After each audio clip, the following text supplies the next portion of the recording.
Well. Today we have an iPad that, even though looks fine, is broken. From the outside the iPad looks completely fine, but if you look closely under the lighting, the display itself is cracked from the inside.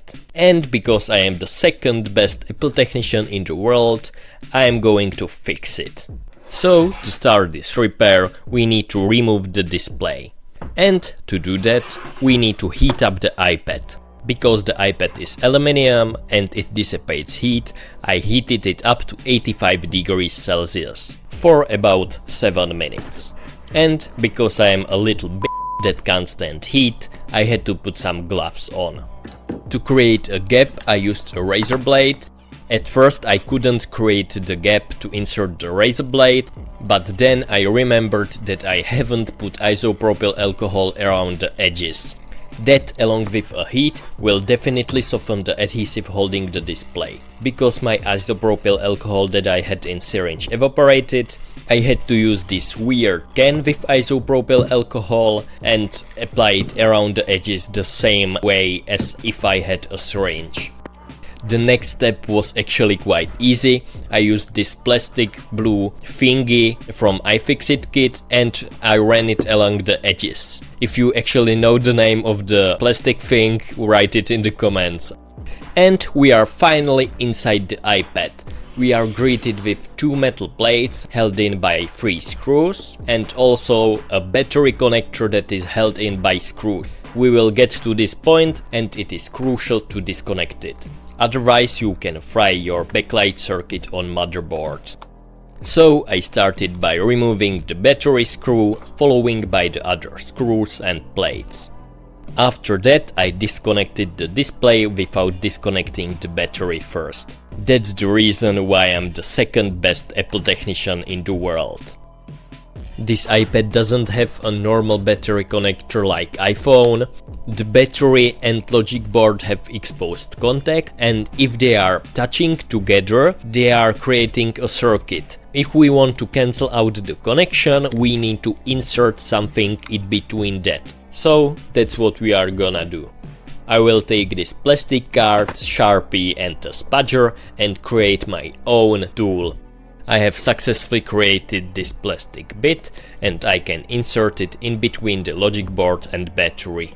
I will insert it on the both sides of the connector so it is fully disconnected. Next up I will prepare the frame for the new adhesive, so I will take X-Acto blade and clean the frame. Once the frame is cleaned, I will connect up the display and test the display. This is really important.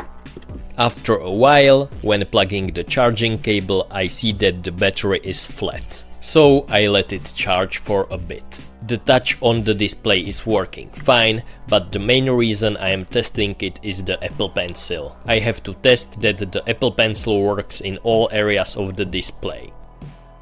Once the display is tested, I have to prepare it for installation. This means that I have to prepare the flex cables and transfer over the magnets from the previous display to a new one. I need to know the exact position of the magnets, otherwise the display won't sit flush with the body. So I took a Sharpie, line up the displays together and marked where the magnets are. The next step was to remove the magnets from the old display and I used X-Acto blade to remove the magnet. I will attach the magnets to new display with liquid glue. I use plastic tweezers to pick up the magnet and place it onto a new display, otherwise if I used metal tweezers the magnet would stick to the tweezers. And carefully align it to its position. The next crucial step before installing the display was to install the new adhesive. To install it properly you need to use your brain. Unfortunately I didn't and I installed it wrong.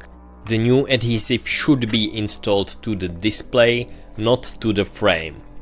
Well, guess what I did?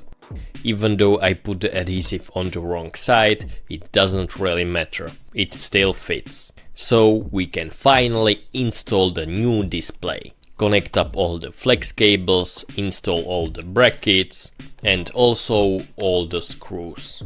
I always do fast cleanup to remove all the fingerprints if possible. And I will remove the protective cover of the Tesa tape. I always put a bit of liquid glue on the Tesa tape when doing iPads, because the Tesa tape itself might not hold the iPad together if bent. I will close up the iPad and put it in these clamps. And that's for today's video. Please like, subscribe and comment what would you like to see next. See you next week.